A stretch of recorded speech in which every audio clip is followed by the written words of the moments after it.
welcome to Data Ladder. My name is Manuel Suarez. I've been here for 10 years in big data, business intelligence, record linkage, and of course, single source of truth process.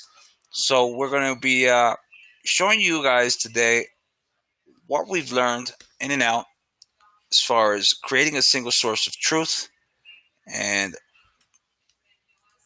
we'll be taking off. So what we're going to be doing here, we have been around now for 10 years with over 4,000 installations across 40 plus countries. And we're going to be talking about why we need a single source of truth and what we define as single source of truth across disparate sets of data, challenges that we're getting, and all the problems that we face trying to determine if this record is the same across a different system.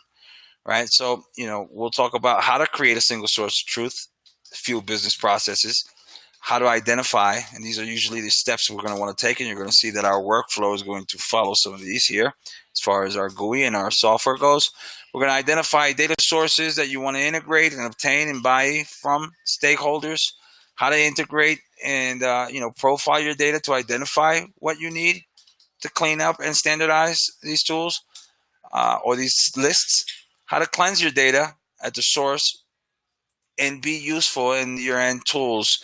So, are we going to be doing this in a one-to-many, in a many-to-many format? Are we looking to do this in real time, in batch process? We can do all of the above. We're going to also define what identity resolution strategy you would want to use depending on the schema allowed or at luxury. Sometimes we have some data, sometimes we don't have some columns that we can map up and match across. So we need to think about what works, what doesn't work, what we can trust, what we cannot trust, etc. as far as record linkage goes. Now, what type of output do you need? Are we looking for unique, consolidated suppression efforts, and a final profile to ensure the confidence in the output data, which is what we're going to be looking at. So, and obviously export right back into wherever we're going. And we'll talk a little bit about real time, and then we'll open it up for some questions and answers. So if you have any questions, we'll have those at the end. Now, so once again, who we are, we're a company that's been around, as mentioned, for 10, 11 years. We're in the profiling. We have a workflow that we've developed across these couple of years, from profiling to cleansing to matching to determining the merger or the survivorship, and obviously determining what we do with this record that we come out with, or these crosswalks that we'll develop. So we'll talk a little bit about usability. Our tool is intuitive, completely visual, point and click operations, filtering, some analysis as far as dashboards go. Very easy to use tool that we have, minimum learning curve. Some folks will be already using our tool. Some people may have not used our solution. We definitely suggest for you to pick up a non-obligatory trial and get your hands on what we've been doing, how we've been cleaning up billions of records for some years now. We integrate with all major data sources as far as Excel, CSV, SQL, Postgres, ODBC, JSON, Oracle, you name it. We work fluently, natively throughout a data stack and are a bolt-on solution. So we're not here to replace any master data management.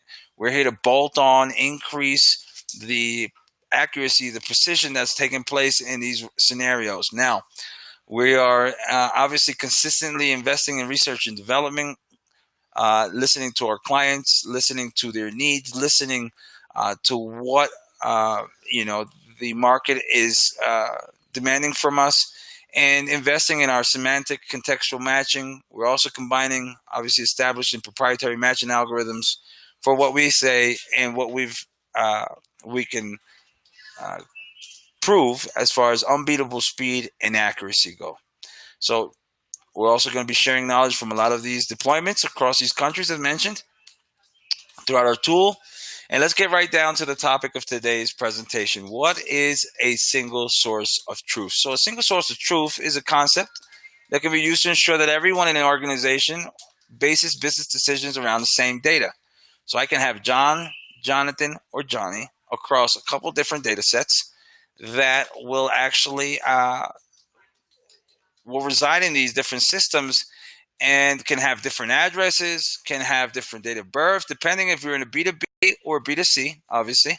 We'll talk about a B2B scenario where we're looking at different businesses and we want to know if they are indeed the same business as well. There'll be different strategies around that. And we'll talk about looking at a URL, looking at an email. As a TLD is that URL also doing business as.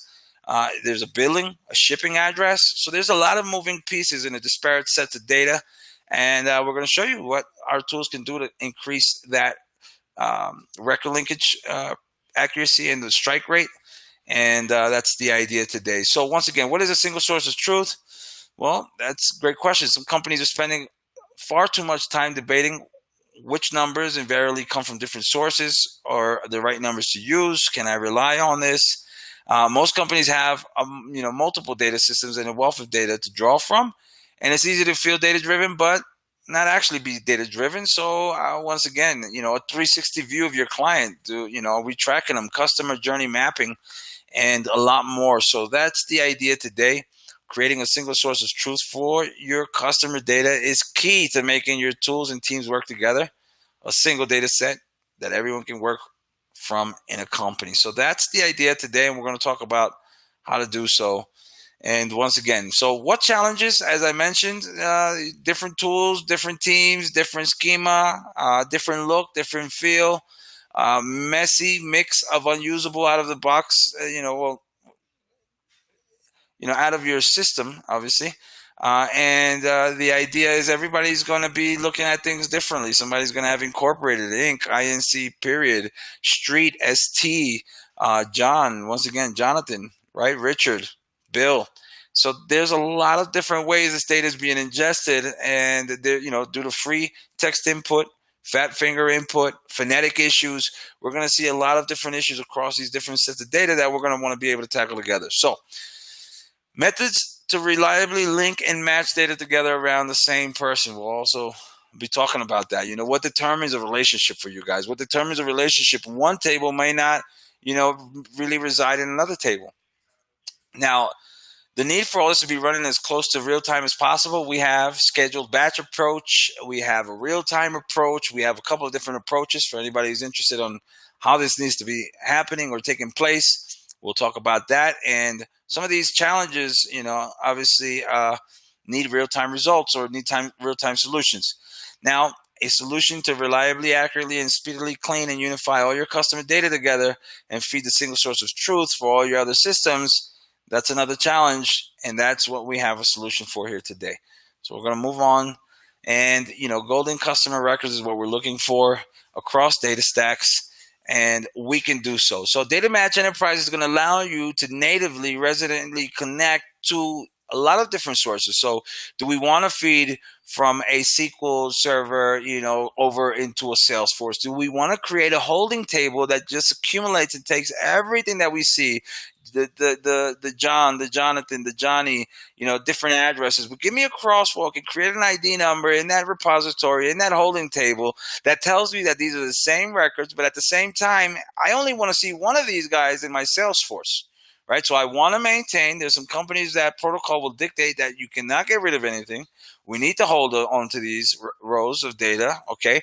But I want to create that crosswalk and understand these are the same people in this holding table, but in my Salesforce or in another SQL table, I want a single golden customer record, single source of truth. So that's what we're going to show you in a bit. And how do we go about doing so? Well, a single source of truth can get you guys, obviously, increase in business. We're going to talk about data discovery and analysis. So what sources are collecting customer data? It's very important to understand where we're starting from. What is the structure and the quality of the data within those sources? So we would first profile these data sets. We would first understand what's going on with these data sets to be able to effectively create these rules, business rules, and dictionaries that we're going to build across the way and learn from, so that we can constantly reuse these rules and apply our solution to get you that single source of truth. Exposure of data to decision makers in the right format. How do they need to see it? When do they need to see it? What do they need to see?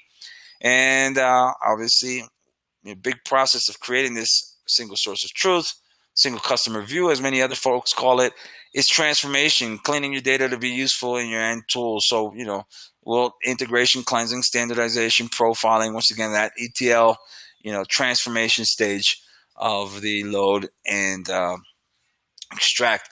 So we'll talk about some matching and merging as well.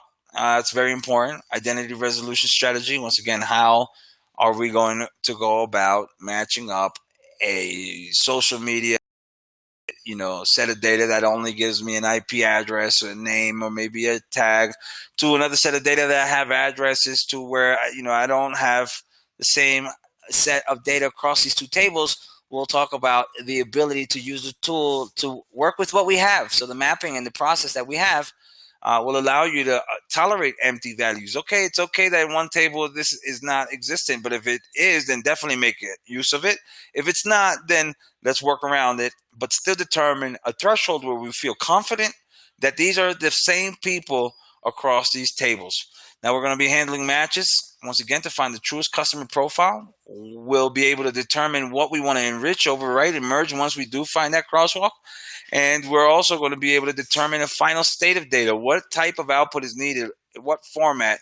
How do you want to see this back? And it's going to be up to you guys. Some people will take some dumps, some Excel, CSV. Some people will want some real-time SQL, SSIS, workflow embedding, and population as far as our single source of truth. We're going to be able to provide all of that and more. And once again, even provide it to you guys in an automated format, a scheduled batch approach, a real-time approach, or once again, your physical dump. And with that being said, I'm going to walk you through our tool and show you how to go about getting a single source of truth.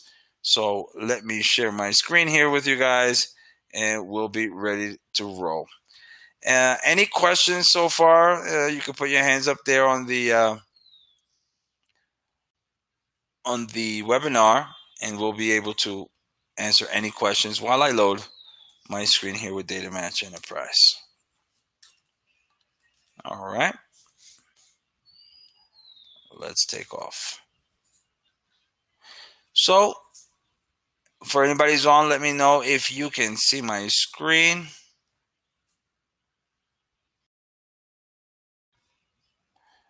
Or I might need to stop sharing here and share again.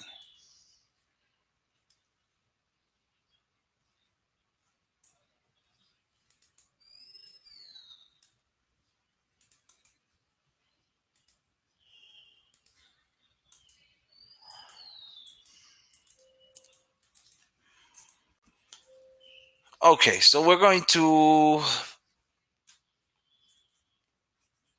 look at what we have. So this is Datamatch Enterprise.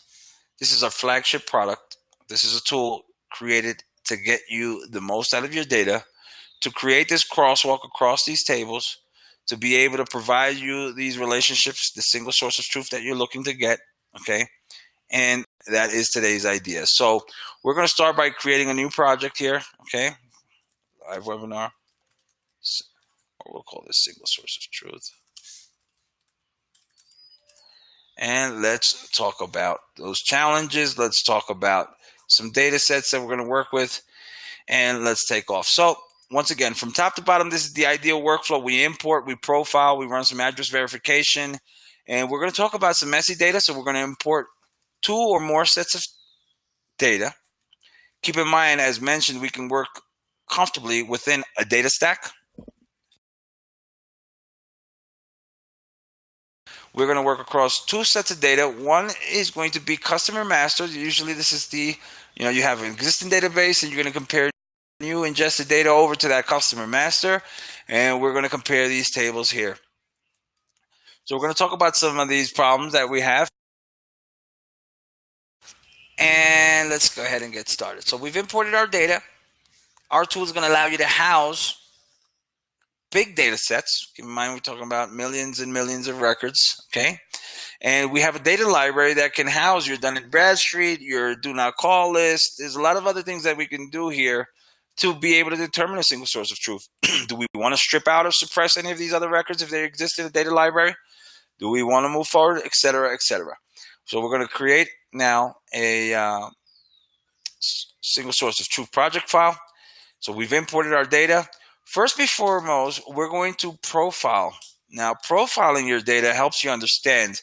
When you're looking to understand what exists in these systems, we want to understand if the data is disparate and how disparate is it. Can I match an address to an address to if it's empty? Can I even match an address to another table's address to if there's no address to, right? That might be a single line of address. And in your other table, you have your address 1 through 5. In one table, I have a full name. In the other table, I have a first name, I have a last name, I have a middle name.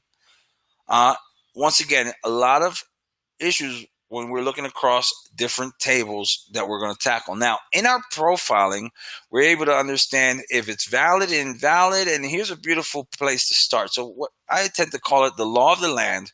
We use patterns, regular expressions, Unix code that allows us to, first of all, before even tackling these matches or these issues, understand if the data is being imported the right way. So am I importing the data the way it should look like? What do I have in my hands? We can actually tell and understand if there's invalid patterns.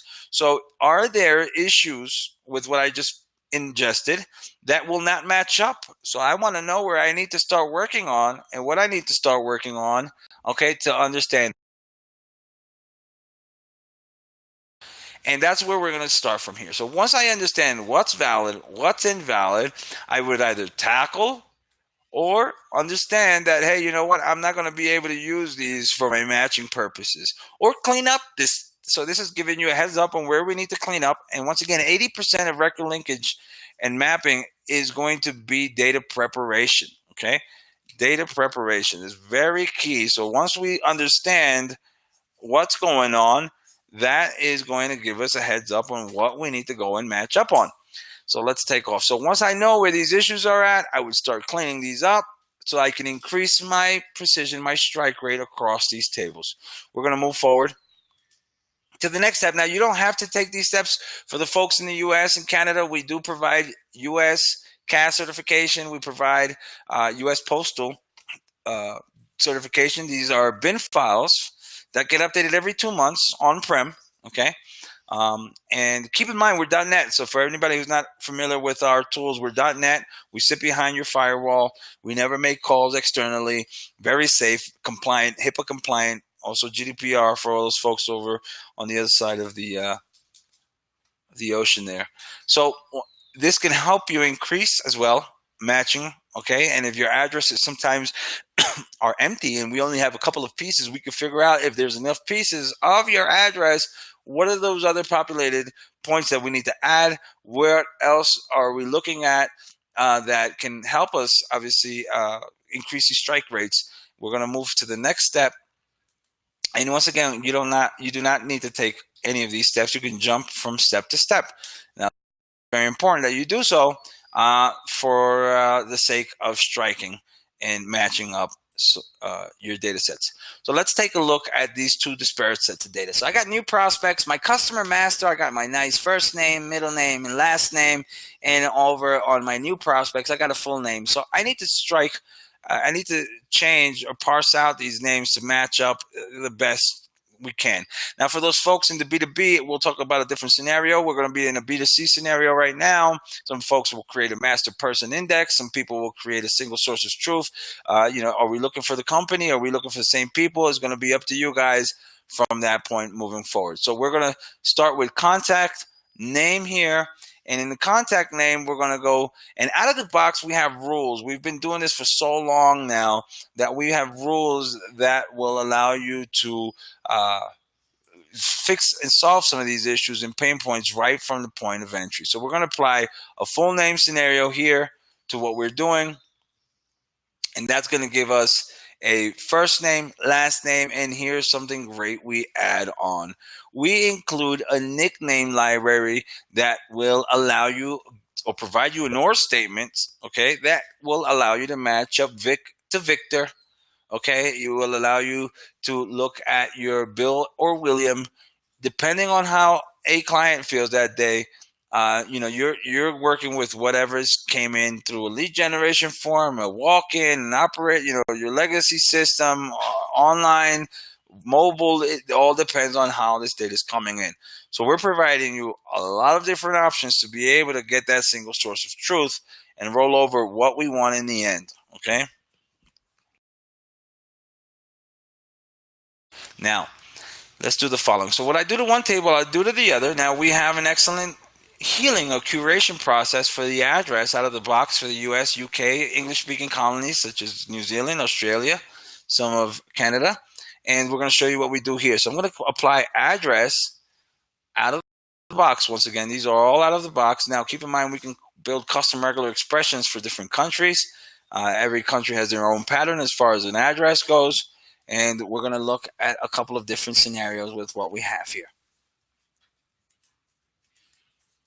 What you do to one table, you're going to want to do to the other. So right now, what I just did is parsed out this address, collated it. If you see Suite 101 is now where it belongs, and you'll see that now I have my 1830. This was an address too. So first thing is getting our ducks in a row, lining up all our columns, okay, and getting things ready to move forward. So once again, preparation is key. Our tool allows you to do so very fluidly, very easily, very intuitive, and we don't, need too much development there. Now, if you guys want to get a little more uh, robust, we provide you once again regular expression pattern builders. We'll show you when this is very useful in the matching process. Now, keep in mind this can help a company. Our tool can be used on the enterprise side to help your CMO, to help your CTO or your database administrator, and we can link a couple of very important pieces of an enterprise to link up a couple of pieces of data, not only just for one-offs, but who's monitoring the ingestion of the data to your company? Is there anybody governing? How important are these fields for you guys? So one thing is to get clean. Another thing is to stay clean. And we'll show you how important that is here throughout the course of the rest of this presentation. So once again, our idea right now is to find the same people across these tables and determine, and maybe in a single source of truth, we're going to consolidate these two tables into one. We're going to determine what we want to do with the duplicates that we find after we find these duplicates, and what determines a master record. So we'll have some rules that allow us to do so. So once again, parsing out, building up, making everything look alike. Same casing. If we are going to have a single source of truth, let's make sure, we're sometimes going to pick data from one table over another table, and they're going to have their own rules. They're going to have their own look and feel. They're going to have their own variations, and our tool is going to provide you a toolkit to tackle all of that. So we're going to go with the same casing, my company name. In this case, we're going to go to Wordsmith. That's going to allow me to pull up a library that's going to give me, I either can load an XML or Excel library, or I'm going to be able to or build rules right from scratch, okay, and reuse these over and over again. So from now on, I don't want to see INC, I want INC that, and I only work on a count, so I'm not looking at everything that exists. Or I can import, once again, rules that you already have in place, okay. Now we have some rules out of the box that we also would include. Let us know, and we'll see. But everybody has different variations and options that they'll like to use. I'll just apply these to some. We're going to click on refresh transform data. Now these rules, I can save modified only and save. This is a live webinar rule set. Okay. We're going to save that. We're going to close that down. I'm going to go to my next table, company name. We're going to highlight on company name. We're going to click on Wordsmith again, but this time I can load, okay, and we're going to load once again my live webinar rules set. Click on OK. Those are the rules I just created with you guys. Click on refresh transform data. But as far as machine learning goes, wait, there's new variations in this next table that I have not seen before. I'm going to click on refresh. That drags in the new data from this table, and I can see if there's new variations that I had not added or caught. And here goes a company. So I can build and get smarter, save modified only, save over my XML or Excel library, and that just got smarter. Now for my next project, when I move forward and bump to another set of data, I can transform that data once again to my master rule set, and have it follow our flow as far as MDM goes. So that's very important. We can also suppress and strip out the noise from the company name to match in a B2B scenario. I don't want to match ABC Incorporated to ABG Incorporated. I want to only look at ABC and ABG and understand they're not so much alike. All right. Very important in semantics. What comes before, what comes after, you might want to include, not include. So very important. Now, for those folks in the B2B, business to business environment, we provide some really powerful tools to be able to get you the most of your match across these tables. Sometimes we're going to be matching on a company name that is doing business as. So we will not strike a match across that. But if you were to have taken a look into the URL or into the TLD within that email structure, if we strip out the username, the .com, the triple W's, the HTTPS's, and look at that URL as an OR statement, we can compare your company name and have two more chances of striking. That's a B2B environment. Right now, we're in a B2C. We're going to look for the same consumer, same person, and we're going to do so. Now, when you are working on that, we're going to look at all possibilities. Our tool is going to allow you to look at all combinations. So if the same phone number in the same city, in the same state, with the same date of birth are the same, that's a match to me. So we're going to want to think about what determines relationships. Okay, very important. These are the strategies that you need to come up with. Over at Data Ladder, we're going to definitely help you out. We include excellent consultation, services, best practice, and get you guys ramped up pretty quickly to figure out what's the best strategy that you guys should use, save, and reuse. And that's what we're here for. So I'm going to, in my scenario, clean up a phone number. Phone number will give me a relationship. People tend to stick away and stay away and stick to your traditional, if my name and my address match, then that's a go. Not only did we parse out your address into its individual components, because this is the ideal way to match. In a B2C, you have consumer householding scenarios where you can have 50 people in the same apartment building.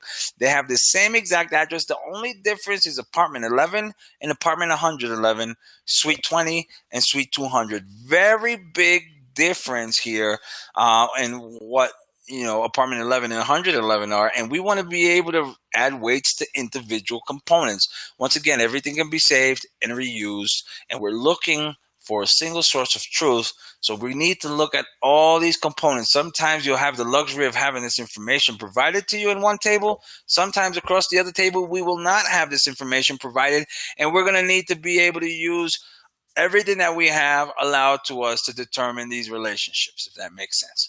So moving forward, we're going to get ready. So I'm going to apply these rules. I stripped out all this information from the phone number field. So you're going to see, let me get rid of the one character missing here, plus sign. And here we go. Now we have a block of numbers. We can even get rid of the leading indicative, or we can get you your golden look. Every country, you're in the US, you have your parentheses over the area code, followed by space, followed by 3 digits, followed by a hyphen, followed by 4. We, using regular expressions, can get you that golden look, but for the sake of matching, we're going to strip out everything. We're going to strip out the noise and pretty much look at a block of numbers for the sake of phone number. Once again, strategies will vary depending on what you have and what you don't have. That will let us know what we need to do. So in my scenario, I'm in a B2C scenario. We're going to be looking to find a single source of truth as far as a person goes, the same person with nickname libraries, with different addresses, maybe even moving pieces like a billing and a shipping address. If you have that in your B2C, it's usually more in a B2B environment, but we can move along and we'll show you how to do so. We can also concatenate and rebuild back these columns if we want to, rebuild your new address one versus your old address one. Let's actually do that. We're going to show you guys here. We're going to say this is our new address one, and this is a curated address. Once again, depending on where you get your data from, you're going to most likely not be getting, U.S. Postal certified data. It's up to you guys on how that takes place, but we're going to show you guys some options here on how we create new columns, new addresses, and let's do that here. So bear with me here. We're going to create this new address one, and let's create it. Okay, here we go. Street number, pre-direction street, post-direction street suffix. Click on OK. And what we will now have is a new address one. So instead of having the Suite 101, I now have my new 1830 West Calder Street. Not only are we looking to be able to link up all this data together, we're also looking to look good, look standard, and follow MDM best practice scenarios. All right, so we're now going to move into the matching piece. Okay, now we can do a lot here. There's a lot of space. Once again, single source of truth can come from numerous disparate data sets. I can have some PayPal extracts. I can have a JSON file from some social media. I can have my Postgres or SQL database. So we can pull in and look, throw everything in a bucket, so to speak, and look across all of these. And that's the idea. You're going to tell the software where you want these relationships to be found from. It could be between certain tables. It could be within a table and then across another table. Depends on how you guys are going to want to throw these systems or sources at us, but we'll be able to handle what you have there based on the sources allowed. Now, I'm going to go to the next step. The next step is allowing me now to map. We're going to click on suggest mapping, save some time there, and there will be some manual mapping we need to teach. Now, in our real-time scenarios, we can actually learn from the string that's found within the actual column and tell you what we think this is based on patterns. Okay, we're going to go look at the last name, middle name, okay, and we'll do some certain things here. Middle and initial. So we're looking for the same person. So we're going to double click. We're going to give ourselves some room here. We're looking for the same person with the same last name. Now, I added a common name to this. So let's go ahead and look for the common name. Okay, so I need to back up and get the common name. We're going to use the nickname library in this. So we're going to back it up, go to the customer master, go to the first name, click on first name. That's going to include, if you see here, a nickname for us over at the first name. And you'll see it here, you have your common name now. Don could be Donald, Tim could be Timothy, etc., moving forward. Now, matching between tables, and now we're going to use this common name that we have. So this is that nickname, very important in B2C. And here is, well, not contact name. This is the wrong one. Let's map up common name. All right, double click on that. Now, here's what's happening here. This is an AND statement. We use a combination of algorithms: Jar-Winkler, Phonetic, Soundex, Porter, Liebenstein's distance. And what we're saying right now is that if 65% of text string patterns, first three letters, last three letters, trigram approach, if they're matching, I'm willing to consider this a match. Okay, I'm going to now set this following up. I'm going to set up some rules. We're going to keep the first name on the same. Now, how do I compare what this is going to do is going to look at the first name in the new prospects, compare it to the customer master, the first name over here. If it meets at 65%, it's a strike. We're ready to go. Now we're going to pass. This is an AND statement. So now the last name needs to meet its 85 and common name, but maybe common name is empty. So we're going to apply some advanced options here. We can add score to first letter. But what we're going to do is create that bucket across first name and last name and say, hey, look, I want you to look and treat this all as if it was one row. I want first name to be compared to contact and first name to be compared to common name. Now, we're going to do a couple things differently. We're going to look at the street number. We're going to look at the street and the zip code to make sure that we're looking at the same person in the same place. Street number should have 100% value. We'll tolerate some room for error with the street. And we're going to build a definition. This is an OR statement. So now we go and reuse. Now we're going pretty quick. Anybody has any questions or wants to work on some of your own data, we're more than glad to provide a proof of concept, slow this down a bit, and show you guys exactly how we can meet these or what we can yield as far as strike rates and single source of truth. So now I'm going to use a PO box number with the same zip code. I'm going to lock in. This is 100% match. We said that on the first name we were going to 65, so we control our matches so we don't get different results. Remember, these are different passes and or statements that we're going to join into one view. So this is the power of our tool here, allowing you to either work with what you have. We have empty wait, so if the common name is empty, then it's okay as long as the last name and the first name match. What if the last name is empty, but the zip code is 100%, the PO box number is 100%, and the contact first name is above the 65? That's still a match to me. So if I knew that that's a possibility by looking at our profile that we ran earlier initially in the process, I now can catch that issue. It's not going to miss out. So once again, we're bobbing and weaving with based on what you have and what's allotted and provided to you in these disparate sets of data. We're going to add another match definition. We're going to show you. We clean up Hewlett Packard's database. They have over 27 match definitions. Obviously, they're collecting a lot of data in a customer's journey, okay, throughout their life cycle. And, obviously, their total cost, is a driver, total contract values, depending on what you guys have and how deep this goes. We can use this kind of information across numerous branches within the enterprise. And I'm going to do first name, last name. We're going to add that common name. But this time I'm doing the email, right? So if an email is exactly the same and the name is also that 65, some folks might say, well, if they're in a different city or, state, then that's not good enough for me. Okay, then we can block those guys out by simply adding the zip code into such. So here, kind of change the format. It doesn't matter. We're still locking these guys up. We're saying this is 65, last name's 80, 100. Okay, you guys want it to be in the same city or the same zip? Then we could throw the zip or the city to block them out. We're going to build another match definition. This one, first name, last name, common name, and this time let's use our good old phone number. We should be cleaning these up, obviously, initially to get the best possibility, and this is how we're going to effectively be able to look at every piece that we have available to build a single source of truth. Very difficult to do so if you don't have tools like such, because some sources, some systems will provide you some data, some won't.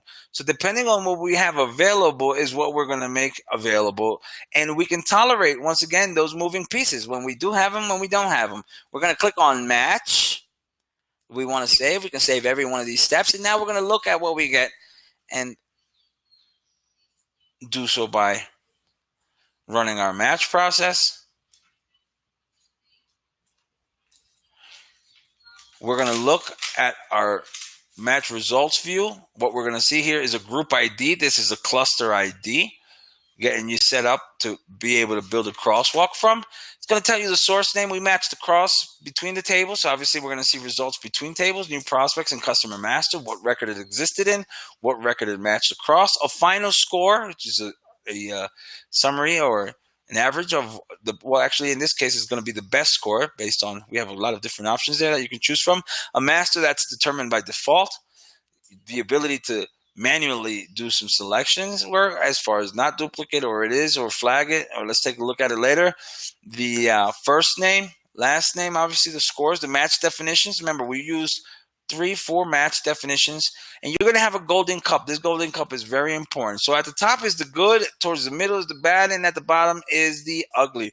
I like to start from bottom up. I like to see what things are not looking good. Here we're catching some spousal records. Turgay, okay, I like what's going on. John, Joe, okay, let's start looking at some of these records and see if we have false positives.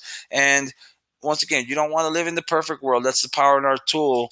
We want the fuzzy. We want that threshold. We want to know where some cutoff is at.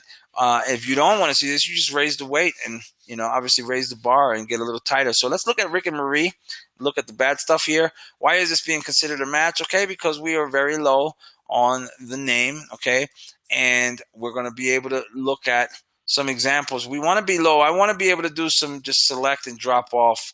I don't want to have a perfect view here. For any data steward looking, you don't want to just see what looks to be, definitely a match. M. Young, some phonetic, Mateo, Matt, Carl with a K, Carl with a C, Fred, Alfredo, a lot of different scenarios here. Let's take a look at this Turgay, totally different address. Why is this guy considered a match? Let's look at the golden cup. Where's the golden cup? Golden cup is on the email. Looks to be that this guy is the same guy. Is it that he gave me a billing, a shipping, a spousal address? Depending on where your data is coming from, your campaigns coming from, you'll be able to develop a strategy around what you have and what you don't have, and understand what's going on. So here, Wally Wallace, as you see, we're able to pick up an interesting, scenario here, where Patrick, okay, is helping us out and figuring out what we need to understand. So once again, once you feel comfortable about these matches, the next step is building up a golden rule. Now, there's a lot more to here. There's more tweaking that we can do. We can export right from here back to your PostgreSQL, DBF, wherever we want to be back into, get you a Venn diagram of the relationships found across some stats. We're going to build up the golden record in the next step, so we can tell the tool, hey, you know what? We can either determine a master record a couple of different ways.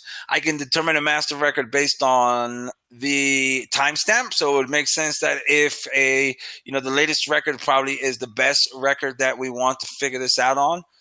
And we're going to figure out the following. And we're going to do the following. So we can determine a relationship based on a master record, based on IDs, maybe the ID number in a CRM, maybe a specific source is just, the best place to consider a master. Sometimes we don't know, so we can pick from either or. We have a couple of different rules. Pick the latest record, the oldest record, and a parent-child relationship. We might want to make the parent the oldest record and the child is the newest record, right?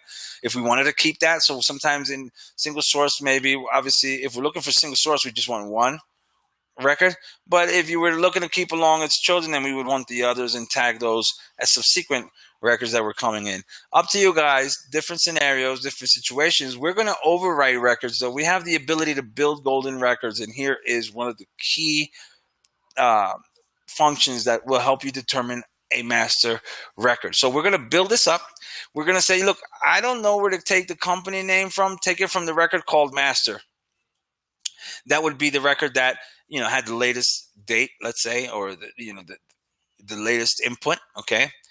I don't know where to take the email from. So in the email scenario, you know what?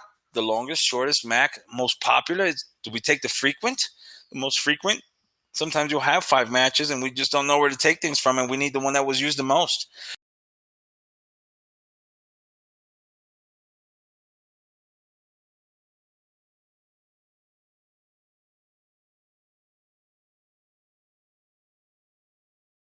Okay, we're going to talk about merging all values into one.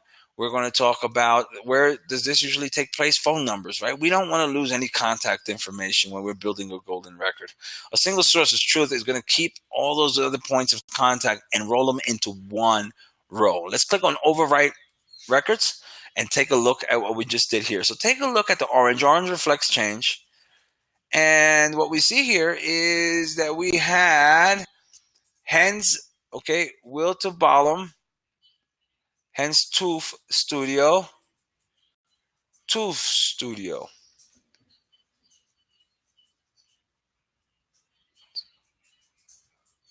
BON, BOM. Very slight difference, big difference. So here you'll see your Sales Inc., you see your Sales.com.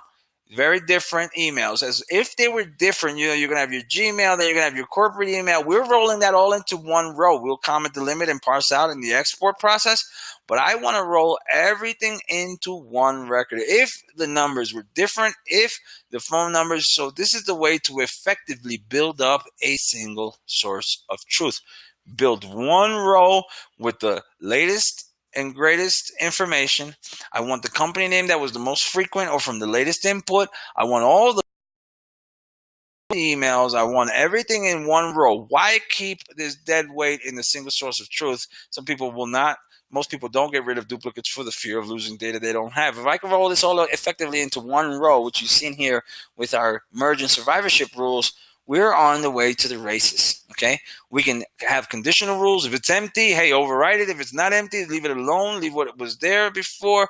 A lot of different rules at your hand disposal to be able to build these golden records in a single source of truth. Once you've done such, we're on our way to the races. Once again, it all depends on what you want to do. Do you want to see everything that we just did? Not in a single source of truth. Maybe for a report, here you're going to be able to see all the dupes. Hide system columns, you'll see your duplicates and why they were duplicates. Murphy's Fine Wine, a couple of different ways on this side. Now we're looking for people, obviously, in this scenario. All of unique records. So show maybe I want to run some more profiling on these records that didn't match and run another match process. In your case, for a single source of truth, we're going to click on show with master record remaining. What is a master record remaining? There's only going to be one record. So when I click and sort here, I only see 146. If I show all of the records, I'm going to see all the other dupes. This took the best record, our best golden record, all our phone numbers that were added to these records. If we had different emails, if we had different phone numbers, you would see now in this final export, you see the comma delimiter. It's taking that information over to the master record, and now we're left off with one single source of truth that has the best phone numbers, all of the phone numbers, all of the emails, the best address. If you were to CAS certify them, which we have that feature as well, then that would probably be the best way to go as far as your address. What company name do we take? Do we have a Dun & Bradstreet, Hoover's? Do we have some other place that could help us flag or tag that, enrich that? If not, the most frequent, the most complete. And this is how we get to a single source of truth quickly. Any questions you may have, feel free to let us know. Once again, we can export, we can schedule this process, everything you've seen here within this GUI can be created for you guys in real time. And if you can imagine it, we can build it